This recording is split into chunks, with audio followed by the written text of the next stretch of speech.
Ang prayer ko mga kapatid is ma-deliver ko po ang mensahe ng Panginoon the way God has impressed it to me. Are you ready for the word? Come on, are you ready for the word? Sige po. Kung kayo'y ready na, buksan po ninyo ang inyong mga Bible sa 2 Corinthians chapter 4. We're gonna start from verse 6 all the way through 10. 2 Corinthians chapter 4, verse 6 to 10. Mas excited pa sa inyo yung online fam. Tingin nyo. Dami, amen. Ready na sila. Okay, nakikita ko yung shout out sa mga Middle East Europe link up group. 2 Corinthians 4, verse 6 to 10. For God who said, let light shine out of darkness is the one who shined in our hearts to give us the light of the glorious knowledge of God in the face of Christ. But we have this treasure in clay jars, so that the extraordinary power belongs to God and does not come from us. Verse 8, we are experiencing trouble on every side, but are not crushed. We are perplexed, but not driven to despair. We are persecuted, but not abandoned. We are knocked down, but not destroyed. Let's go back to verse 8 again. We are experiencing trouble on every side, but are not crushed. We are perplexed, but not driven in despair. We are persecuted, but not abandoned. We are knocked down, but not destroyed. Always carrying around in our body the death of Jesus, so that the life of Jesus may also be made visible in our body. I would like to call this message, pressed but not crushed. Pressed but not crushed. How many among you are grateful, mga kapatid, that you've been pressed but not crushed? Wala pong exempted, mga kapatid. Everyone has the potential to be stressed. Everyone has the potential to be pressured. And everyone has the potential to be crushed. Ulitin ko po ulit. Anumang level ng ating spirituality, walang exempted kasi every one of us has the potential to be stressed. Marami sa atin pangiti-ngiti lang pero stressed na. Pangingiti-ngiti pero pressured. Pangiti-ngiti pero crushed. Mapabata o matanda, mayaman o mahirap, hindi natin matatakasan ang realidad ng buhay. Kung nai-stress ka sa work, stress din yung walang work. Kung nai-stress ka sa anak mo, stress din yung walang anak. Kung nai-stress ka dahil tumataba ka, stress din yung mga hindi tumataba. Kung ang view mo ng Christianity, kung ang pagkakaintindi natin sa Christianity ay trouble-free, kung pagkakaintindi natin sa Christianity ay pressure-free, you're wrong. I say that humbly. You're wrong. Because hindi porke Kristiyano, wala pong level ng anointing ang makakapag-exempt sa atin sa mga pressure ng ating buhay. Kaya nga minsan, nakakalungkot ang tawag sa amin, false pastor. Kasi ang mga tao, they experience the process, pero ang naririnig, promise. Kasalanan din siguro natin, because we preach more on the promise and less on the process. Kaya tuloy ang tao, galit sa mga pastor, galit sa simbahan, kasi ang ganda ng sinabi ni pastor, ang ganda ng preach ni pastor, pero bakit ang realidad ng buhay ko parang ganito? Bakit parang yung preaching, bakit parang yung word of God is too good to be true? Si Apostle Paul, mga kapatid, nung siya, katulad natin, ay ginamit ng Panginoon to share the gospel. Sinama niya si Timothy, sinama niya si Barnabas, sinama niya si Silas, si Titus, si Mark to bring the gospel to the lost world, and they surrender everything, their career, their dreams, sinurrender nila lahat sa ating Panginoon because they want the gospel of the kingdom to be preached. Pero kahit na ginibak nila ang lahat, kahit na sila pa ang tinatawag nating mga man of God back in the day, kahit anong position mo in the authority, it does not exempt you from crushing and pressing. Talagang intentional rep, crushing. Kasi yung teacher ko dati sa grade 5, ganyan siya magbigas, crushing, physics. Okay? No one will exempt you from crushing and pressing. You will be pressured. May pressing. Pressure. Kasi minsan ang press, sure. You know what I mean? There will be press, sure. Ang mga pressing, ang mga tulak ng buhay is sure. And bilang Kristiyano, sabi nga ng scripture, do not be surprised if you experience many trouble. Satan is not attacking you by surprise. Alam ni Satan na kailangan kanyang atakihin, kailangan kanyang bigyan ng maraming pagsubok. He is coming against you and he is constantly putting pressure around you. Hindi ko alam kung may nakaka-relate dito mga kapatid, but in reality, ang buhay natin, anumang edad natin, may constant pressure ang life. And Satan knows that. Satan wants to do that in your life. And Satan will try to apply pressure after pressure. He is coming against you. Pressure sa bahay, pressure sa family, pressure sa trabaho, pressure sa study, pressure sa friend. Friend na nga, pressure pa. Because that's the reality of life. 1 minute you're doing good, another minute you're doing bad. 1 minute okay ang buhay, maya-maya pressure will come. Trials will come. And it seems like kapag nasa gitna ka ng pressure, kapag ikaw ay dumaranas ng pagsubok, it seems like there is no way out. And it seems like there is no power within you that can destroy that pressure. There is no power within you that will overcome that problem. It feels like you don't have peace. It feels like you don't have joy. I don't know who is this for. Pero si Satan will try to push. Pushing you forward. Pushing you hanggang ma-corner ka. Just like yung boxer. They're trying to push their enemy in the corner. Ang gagawin ni Satan, bibigyan kanya ng mga pagsubok hanggang sa ikaw ay sumuko. He will push you until your breaking point, at hanggang yung breaking point will crush you. Ang reality of life, you cannot stop the pressure. I cannot stop the pressure. How I wish I can preach to you how to stop the pressure. I can't. We cannot stop the pressure, but we don't have to be crushed by it. We can overcome. We can succeed. God is allowing the pressing. God is allowing the pushing. But God will provide a way out. God will always provide a way through it. Kung ikaw man ay may problema sa finances, kung ikaw man ay problema sa iyong kasakitan, you have a health problem, people are talking behind your back. Pinagchichismisan kanila. By the way, wag ka nang magtaka kung ang mga tao is when people are talking behind your back. Wag ka nang magtaka. Mas magtaka kapag di ka nila pinag-uusapan because may mga taong pag-uusapan ka dahil lang umaating ka sa Gia Monumento. You know what I'm saying? People will gossip about you. Magsisinungaling sila. They will try to crush you, criticize you. People will leave you. And you will question your faith. Sabi mo, Lord, why is this even happening to me? But thank God for His promises. God is working it out for your own good. Hallelujah. In 2 Corinthians, mga kapatid, yung verse na ating pinag-aaralan, I love verse 4.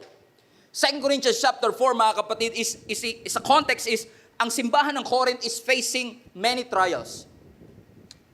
Just like a picture of our church. We have experienced so many trials in our life. And Apostle Paul actually describe this struggle as a trauma. Ang sabi ni Paul, in one account, we almost die because of pressure. We almost die because of criticism. We almost didn't make it. But through the prayers of the church, hallelujah, dahil sa pananalangin ng mga church people, God's power was activated and they made it through.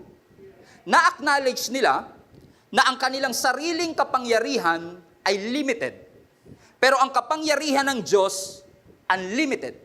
That it's only through the power of God that we can get through all the circumstances in our life. Tagalogin ko po para masibir. Sa pamamagitan lang po ng kapangyarihan na galing sa Diyos. Hindi edukasyon mo, hindi experience mo, kundi kapangyarihan ng Diyos ang mag-i-enable sa atin para malagpasan ng anumang pagsubok ng ating buhay. Kaya nga kung babalikan natin yung verse na binasa natin, ang sabi ng verse 7, we are carrying a treasure. Sabi nyo nga, treasure. Ano yung treasure na ito? Sa context, ang treasure is the gospel. Parang sinasabi nila Pablo, pinagkatiwala sa amin ang gospel. Grabe ang tiwala ng Diyos. Biruin mo, sa dami-dami ng pwedeng taong ipagkakatiwala ang gospel, sa amin pa talaga. God has entrusted us this treasure. God chose us to protect this treasure. In other words, yung dala-dala nila treasure, kaya naka-experience sila ng pressure. Kung hindi po ninyo alam mga kapatid, ang diamond, bago ma-produce, kailangan niyang dumaan sa extreme pressure. Yung diamond na mahal. Yung diamond na treasure. So kung walang pressure, walang treasure. Ibig sabihin ng sinasabi ni Apostle Paul, dahil dala namin ang treasure of the gospel, we can expect na may mga pressures na dadaan sa aming buhay. Kasi kung walang pressure, malamang walang treasure na dala. Kapag kakampi mo kasi ang kaaway, minsan hindi ka nilalabanan ng kaaway. Minsan hinahatid ka pa kung saan mo gustong pumunta. Kasi bakit kanya pipigilan kung kakampi ka naman niya? So in other words, there's treasure in pressure. And they have acknowledged, hindi lang limited ang kanilang power, they also acknowledge that God has the purpose for their pressure. So hindi lang treasure ang dala namin, may purpose kung bakit kami dumadaan sa pressure. Na ang sabi ng scripture, doon sa binasa natin, we have pressed on every side. Pressure. Pressed. Sure. We are pressed on every side. Pero ang sinasabi ni Pablo sa atin, when you are being pressed and when you are being crushed, you are being pressed and crushed for a reason. May rason ng Diyos, may purpose ang Panginoon, kung bakit inalaw ng Diyos na dumaan sa pressure ang Gia Monumento. Inalaw ng Diyos, may purpose ang Panginoon kung bakit inalaw ng Diyos na dumaan tayo sa pandemic season. Season na lang pala. Bawal na gamitin yung pandemic. Masyado na kayong sawa. Inalaw ng Diyos na mangyari, pero may purpose ang Panginoon.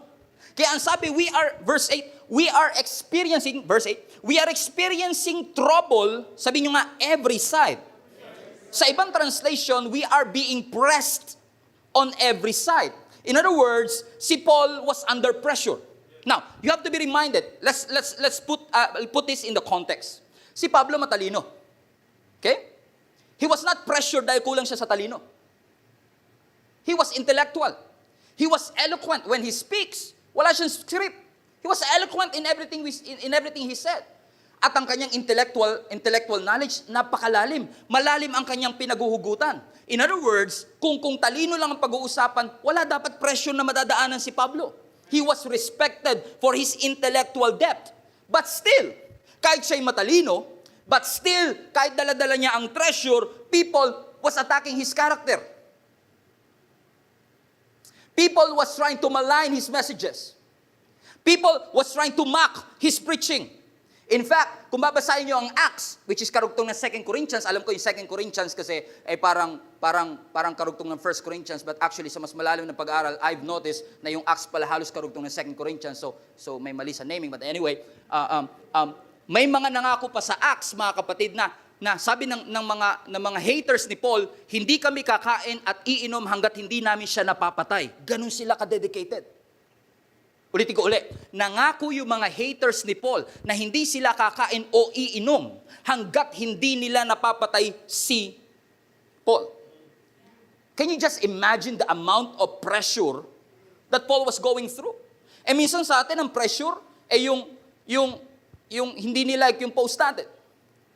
Pressure kung makaka 5 likes ba tayo after 24 hours. That kind of pressure. Pero si Pablo, we are talking about life and death. And maybe some of you can relate, just like I am, can relate to what Paul has gone through. We all experience pressures in life.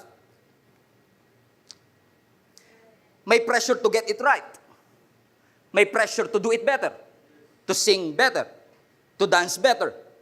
To play better. Kung ikaw ay tatay, may pressure to provide for your family.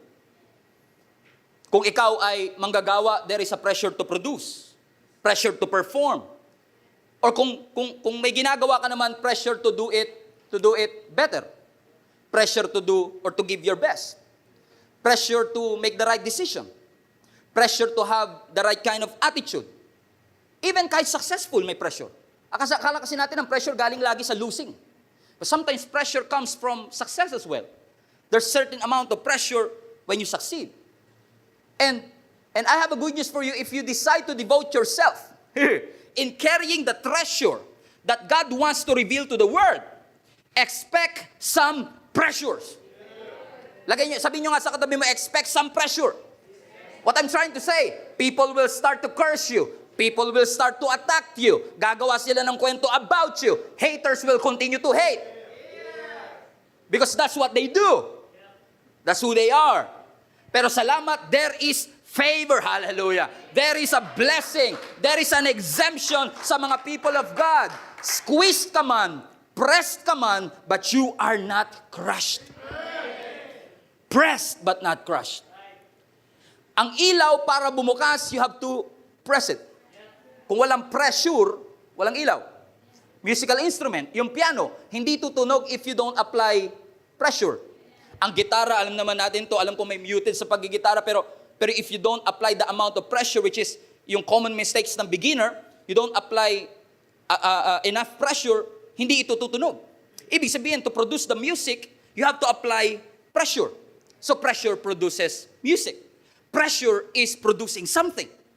I don't know kung bakit ako lang excited dito that pressure is producing something. Kasi ang sabi ni Paul, we are being pressured from every side. Ang binabasa ko nga ito, sabi ko, grabe no, kung one side lang sana, kaya ko pa. Kung marriage lang, okay. Pero yung every side, marriage, business, trabaho, career, sumabay pa yung kaibigan mo, sumabay pa yung mga friends mo sa FB na toxic, sumabay pa yung nangyayari sa Pilipinas. There's a lot of pressure and they are being pressed from every side. Actually, in the Greek, ang ibig sabihin ng pressed ay surrounded.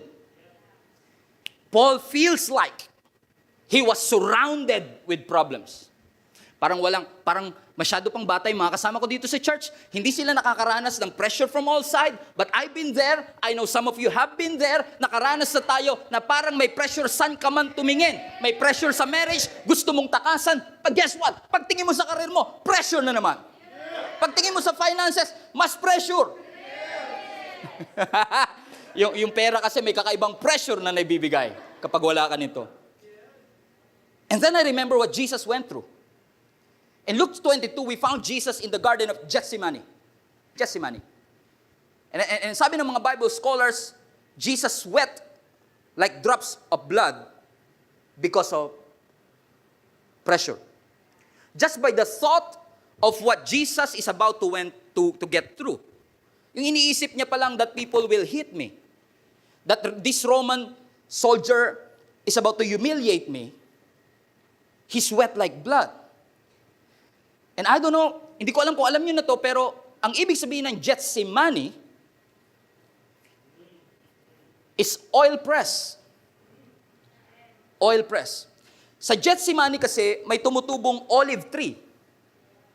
Ang olive tree nagpo-produce ng olive oil. Wow, what a revelation. Pero para ang olive tree mag-produce ng olive oil, watch this. You have to crush it. You have to press it. So kapag yung olive piniga, it produces oil, which we call olive oil, which is expensive by the way. Hindi aksidente na si Jesus of all the gardens out there. What started in another garden of Eden, He redeemed in another garden of Gethsemane. And Jesus was being pressed to produce oil. Oil na ginagamit for anointing. Okay? So, kung walang crushing, walang anointing. See that? Sometimes, God will allow you to go through crushing because God wants to produce anointing. So, anumang pinagdadaanan mo, kapatid, let me just preach to you a little bit. Anointing will flow out of that pressure. Expansion will flow out of that pressure. Healing will flow after or out of that pressure. Kung may pressure sa family, reconciliation will flow out of that pressure because the crushing produces the anointing. Wisdom will flow out of that crushing. New levels, hallelujah, will flow out of that pressure. Pressure. Kasi kung gusto mo ng anointing, minsan may crushing. Hindi siguro aksidente na Kung meron kang mega ministry, kailangan mo ng mega anointing. Pero para magkaroon ka ng mega anointing, kailangan kang dumaan sa mega challenges. Sino sa inyo nakakaranas, mga kapatid? May kilala ba kayo, mga kapatid, gusto ng mega, pero ayaw ng mega challenge? Minsan, kung gusto mo ng mega ministry, kakain ka ng sardinas na mega. Hallelujah. I remember a few years ago, I cannot forget this kasi there is just a few times in my ministry when I was starting this church. Of course, hindi ako nagsimula ng church, pero nung nagsimula ako magpastor ng church na ito, napupunta ako sa church broke. I only have 20 pesos in my wallet. And I'm about to preach faith and breakthrough. But you know what? It doesn't stop me from preaching the word of God. Because I know in that crushing, it will produces anointing. No wonder, ang sabi ni Jesus sa Garden of Gethsemane, take this cup away from me. Even Jesus have said it. It's just too much to bear. Masyadong mabigat. Just the thought na arestuhin nila ako, papaluin nila ako, i-crucify nila ako, ipapahiya nila ako, bubunutin nila yung buhok ko sa balbas. Lord, Father, if it is your will, take this cup away from me. But Jesus never stopped. Watch this. I know this is for somebody. Because ang pressing is only for a season. Ang sabi nga nila sa wine pressing, stage of pressing. Stage. Lagay nyo nga po sa chat, stage lang yan. Sabi mo sa katabi mo, stage lang yan.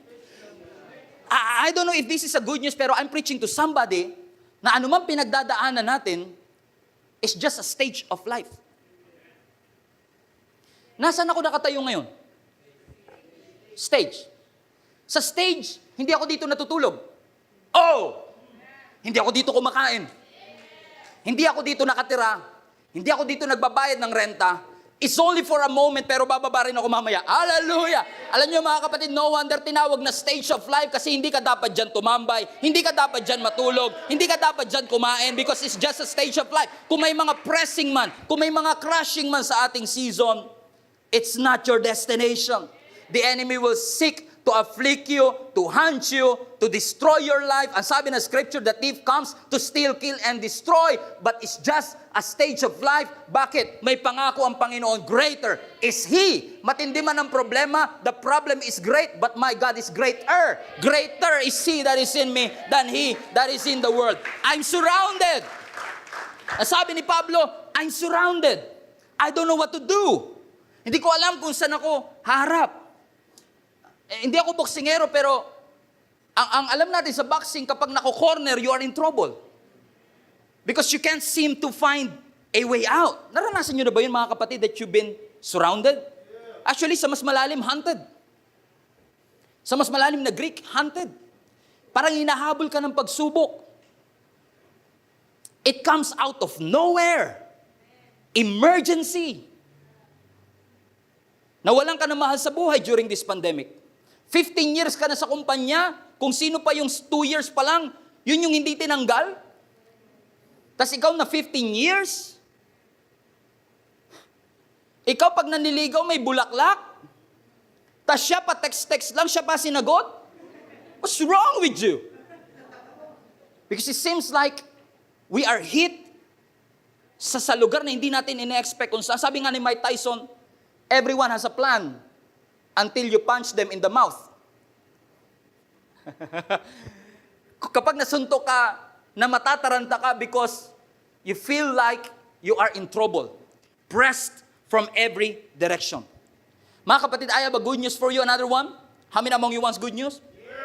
Na kahit ikaw ay surrounded, kahit ikaw ay hunted, it doesn't mean that there is no way out. Surrounded ka, pero hindi ibig sabihin na hindi ka na makakalagpas. Hindi ibig sabihin na wala ka ng pag-asa. There is always hope, and there is no hopeless case in Jesus Christ. There's always a way. If God allowed you to go through the pressing, if God allowed you to go through the crushing, God will also provide a way out. Kung hahayaan ng Diyos na ikaw ay ibagsak sa dagat katulad ni Jonah, God will provide a whale, a big fish, a way out to bring you to your real destination. Why? Because that's the grace of God in our life. And one thing that I've learned, hallelujah, during this pandemic, during this season, one thing I've learned during this season, one thing that I've realized during this season patungkol sa ating church, I've realized, modesty aside, I say this with humility. I say this because it is only by God's grace. I say this that our church is stronger than we think we are. I'm not happy sa mga churches na nagsara. I'm not happy sa mga pastors na nag-quit. I'm not happy sa mga members na bigla na lang nawalang parang bula. But thank God for this church. Hindi lang tayo nakasurvive. We thrive. At ako lang ang excited. Parang ako lang ang nagpapasalamat sa Panginoon that God held us together sa panahon ng mga pressures in our life. Bakit mga kapatid? Kahit gaano tayo kalakas, your capacity will be tested. Kaya nga pressure. Pressure. Yung capacity mo will be tested. Yung problema mo nung grade 1, hindi mo problema ngayon. Tinatawanan mo nga yung dumadaan sa problemang pinagdaanan mo before kasi ngayon nakalagpas ka na and you feel like you are stronger than before. But no matter how strong you are, tough you are, educated you are, experienced you are, your capacity will be tested. Bakit? Watch this. Wala naman sana ma-offend, but there's always a limit to what we can bear. Lahat may hangganan. Lahat may breaking point. Lahat tayo, at some point in our lives, sasabihin natin, Lord, it's too much. At some point in our lives, sasabihin mo, Lord, I'm tired. Pagod na ako. There's so much pressure behind my back. Nakakapagod din kasi minsan, ano? Ano, if I may say this, ako lang ba? Pero nakakapagod tong 2020 talaga. Yung pandemic, saya sa inyo. Nakakapagod talaga. Sa totoo lang. Alam mo, habang nire-reveal to ng Lord sa akin, naalala ko si Gideon. Kasi si Gideon, he was the weakest sa kanyang clan, weakest sa kanyang family. Wala nang mas weak sa kanya. Siya ang nasa pinaka-bottom of the line. Pero kahit siya ang pinaka-bottom of the line, God used him to deliver the Israelites sa mga Midianites. Watch this. Ang unang prinopose ni Gideon kay Lord, here's our 32,000 soldiers. Sabi ni Lord, too much. Cut it down. Lahat ng takot, pauwiin. 22,000 left. Sabi mo sa katabi mo, kasama ka ba sa 22,000? And ano natira? 10,000. Ang sabi ng Lord sa 10,000, it's too much. Bakit it's too much? Kasi kapag nanalo kayo sa 32,000, iisipin nyo na kaya kayo nanalo dahil marami kayo. Kaya kayo nanalo dahil experience kayo. You will not give credit to your source kasi iniisip mo, magaling ka naman, matalino ka naman, may pinag-aralan ka naman, marami ka namang na-achieve sa buhay, so tama lang na maging maayos ang buhay ko. Pero ang sabi ng Lord, bawasan mo up to 300 people. 300 against thousands of Midianites. But because God is on their side, is on their side. Hindi ito patungkol sa 300 soldiers. Hindi ito dahil mahina yung kalaban at mas may experience sa 300 kesa sa kanila. Ang pinakamagandang factor is they have God on their side. And since they have God on their side, they have won the battle. But, watch this, they've won the battle, but unfortunately, yung 2 Midianite king nakatakas. Alam niyo yung feeling that the battle has won, but the assignment is not finished? Nanalo sila sa laban, pero hindi pwedeng hindi nila tapusin.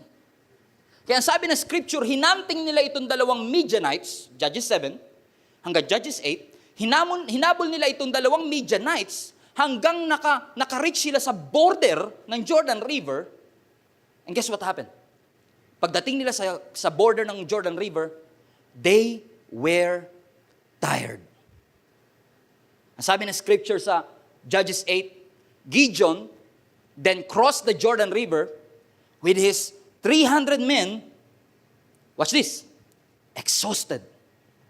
Sabihin nyo nga, exhausted. They fought hard.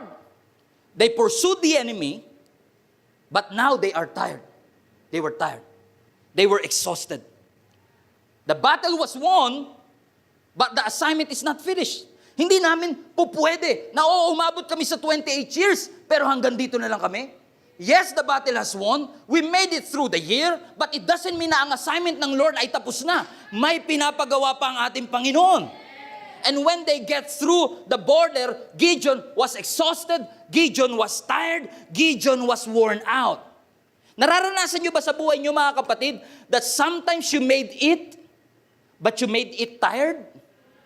Sometimes you made it, but you made it exhausted. Nakarating ka, pero puyat ka. Nakasurvive ka, pero pagod ka. Exactly what Gideon has gone through. And let me just say this again, to give you one more chance to say amen. This year has been an exhausting year. And a lot of us, hindi lang church thing ang pinag-uusapan natin dito. The reality of life. Nakakapagod kaya yung pabalik-balik ka sa ospital. Nakakapagod kaya yung pabalik-balik ka sa doktor. Nakakapagod kaya that you're the only one that is fighting for the relationship. That every move is wrong. That every eye contact is annoying. Nakakapagod kaya na ikaw lang na ikipaglaban sa relationship. Nakakapagod kaya na ang buhay mo is from paycheck to paycheck. Wala ka naiipon. Lahat ng sweldo mo, diretso sa mga bills, diretso sa mga bayarin. Parang ang yaman-yaman ng mga kausap ko dito. Nakakapagod kaya na underappreciated ka. Nakakapagod kaya na binigay mo ng lahat. Pero wala man lang silang sinabing thank you. Nakakapagod kaya that you feel like you are underestimated. Nakakapagod kaya minsan yung mga co-worker natin, online na nga lang, demanding pa. Nakakapagod kaya minsan yung mga satanic boss natin. Oh, sorry. Amen? Nakakapagod kaya minsan na kahit online lang yung work from home na nga, ang dami-dami pang demand. I don't know kung sino yung mga kasama ko nakaka-relate sa akin, mga kapatid. We made it through 2021, but we're tired. Nakakapagod nang marinig yung coronavirus na lang sa balita, puro na lang bakuna, nakakapagod din. And sometimes, you're even tired of yourself. Kahit sarili mo napapagod ka na. Minsan nakakapagod din kasi yung overthinking. You know what I'm saying? That your mind is restless. Natulog ka pero pagising mo pagod ka pa rin. Chinek mo yung kama mo, may problema ba? Malambot naman. Tinignan mo pa yung thread count, okay naman. Ang mahal na nga ng kama mo, pero hindi ka pa rin nakatulog. Ang mahal na ng kama natin, hindi pa rin tayo nakapagpahinga. Ang gastos na nga sa restaurant, hindi ka pa rin nakakain. Because you're tired. Nasabi ng scripture, when you have that anxious thoughts, let the presence of God comfort you. And it seems like that exhaustion is coming from within. And I don't know who am I talking to. Pwede yung kausap ko ay pastor, leader. Pwede ikaw ay parent, business owner, teacher. Nakakapagod kaya yung ikaw lang ang bigay ng bigay.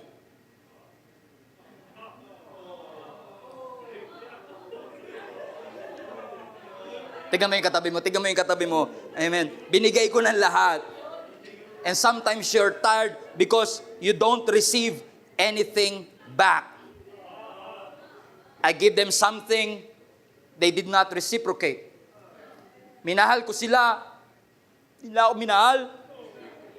Inonor ko sila, di nila ako inonor. I care for them, and they did not care about me. When you look at your life, mas marami pang scars kesa stars. And you feel like you're on a deficit.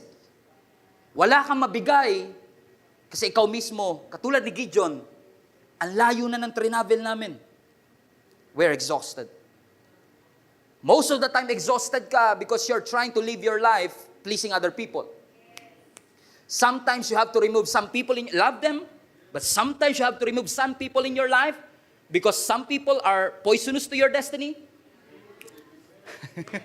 Amen?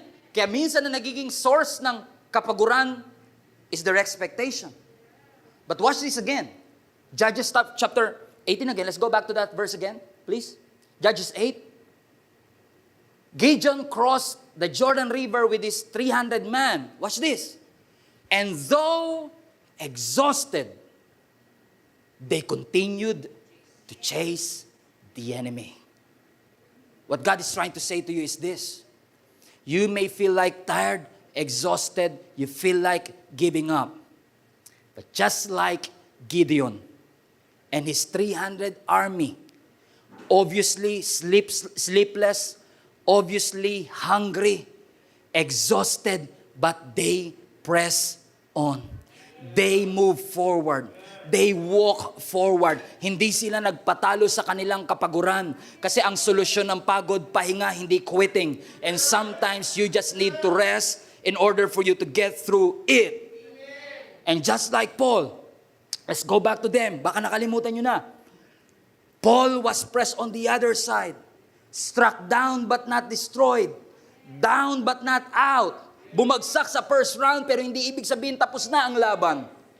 Struck down but not destroyed. And in verse 16, binabasa natin kanina verse 6 to 10. In verse 16, look at this. Verse 16, that's why we never give up. Though our bodies are dying, our spirits are being renewed every day. Pagod man ang aming katawan, pero ang spirito namin ay may renewal every day. That's what I'm saying. Hindi mabibigay ng kama yung kapahingahan at kapayapaan na hinahanap natin. Alam ko, marami tayong pinagdaanan at 10 buwan na natin ginagawang excuse yung pandemic para hindi maglingkod sa ating Panginoon. Pero gusto ko lang sabihin sa iyo, kapatid, kung tayo man ay pagod, hindi kama, hindi pera, sabi nila therapy, hindi pera ang solusyon. Ang kailangan natin, presence of God. Because when you are in the presence of God, you will find rest. Verse 17, for our present troubles are small and will not last very long. And yet, they produce for us a glory that vastly outweighs them and will last forever. Hindi kami nag-give up kasi mas matimbang yung reward kesa sa aming pinagdadaanan. Because the present circumstance is nothing compared to the eternal reward. You just have to keep moving forward. Just like Paul, they continued to share the gospel. Just like Gideon, they were exhausted, but they pressed on. What you are going through is nothing compared to what God has prepared for you and for me. Let me just preach to you a little bit, church. Ano man ang ating pinagdaanan at pinagdadaanan bilang simbahan, there is nothing like, it's nothing compared to the grace and to the blessing that God has prepared for our life. You are too blessed to be stressed. You are too anointed to be disappointed. There is no problem that God cannot handle. Ano mang pagsubok na ating pinagdadaanan, alam nating lahat na sa tulong at awa at kapangyarihan ng Diyos, He can handle it. I'm pressed, I'm not crushed. I'm persecuted, I'm not abandoned. I'm bending, but I'm not breaking. I'm down, but I'm not out. I'm challenged, but I'm not conquered. I am built for this. Most of us, thank God, Lord, salamat sa grace mo. Ang Gia Monumento is built under pressure. We can get through because of the grace of God. I'm convinced. I'm 100% sure that when all has been said and done, alam natin na ang papuri ay sa Panginoon pa rin sa lahat ng bagay na prinubide at ibinigay ng Panginoon. Lord, maraming pong salamat sa lahat ng pintuan na binuksan mo. Lord, maraming pong salamat sa lahat ng daan na binuksan mo at create mo para sa aming lahat. Lord, salamat sa lahat ng mountains na minove mo. Lord, salamat sa mga healing na iprinubide mo. Lord, salamat sa mga prayers na sinagot mo. I'm not hopeless. I'm not giving up because I believe that God is on my side. Thank God. Thank God. I made it through 2020. I'm now standing in 2021. Thank God. I'm pressed. I'm struck down. Amen? I'm knocked down, but I'm still standing. I'm still praised. How many among you mga kapatid, you've been pressed hard, but you're still standing. You've been pressed hard, but you're still praising. Ginawa ni Satan ang lahat para i-discourage ka, but you are still praising God. You're still worshiping. You're still praying. You're still believing that God has it for you. Nananalangin ka pa rin. Hindi ka nagpahuli. Kasi alam mong may pangako ang Panginoon. God will never leave us. God will never forsake us. Sabihin nyo nga po sa katabi mo, God will never leave you. God will never forsake you. Grabe naman kayo magsabi. Sabihin nyo naman na may attitude. Sabihin mo sa God will never leave you. Come on, say it. Say it right now. Put that in the chat, in your creative way. God will never leave you. God will never forsake you. Amen. God is on your side. God is for you. I believe with all my heart, kung nakabagsak ka man kapatid, through His grace, you can rise again. Remember Jesus? He was down. He was hit. He was wounded. He was dead. But on the third day, He rose again from the dead. Because pressing,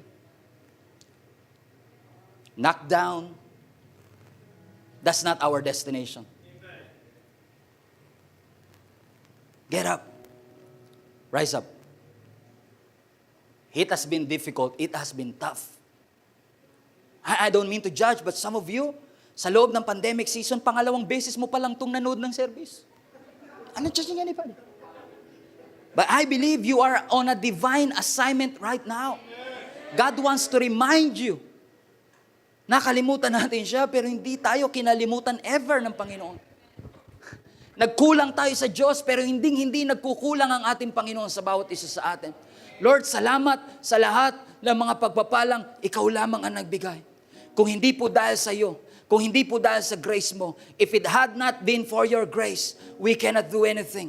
We can do nothing. But thank you, God. Maraming pong salamat. You have been faithful to us, not just in the 28 years of the existence of this church, but also for the 40 plus years of the existence of GIA community. But also, Lord God, sa existence ng amin pang mga ninuno, ng amin pang mga lolo at lola, magmula pa sa ugat ng aming lahi, magmula pa nung unang panahon, hindi ka nagbago, hindi ka nagkulang, hindi mo kami ginutom, hindi mo kami ipinahamak, hindi mo kami hinayaang bumagsak. Lord, salamat na natili kang tapat. Lord, salamat na natili kang totoo sa iyong mga pangako that you will never leave us. You will never forsake. Lord, salamat sa pangako mo that there is no weapon that will be formed against us that will prosper. Lord, salamat sa mga pangako mo that we can do all things through Christ who strengthens us. Lord, salamat sa mga pangako mo, O Diyos, na nananatili kang tapat, that your word will never return to you void.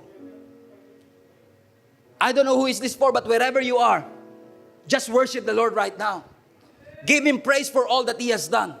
You've been pressed but not crushed. You're still standing, still watching, still worshiping, still texting, still believing that God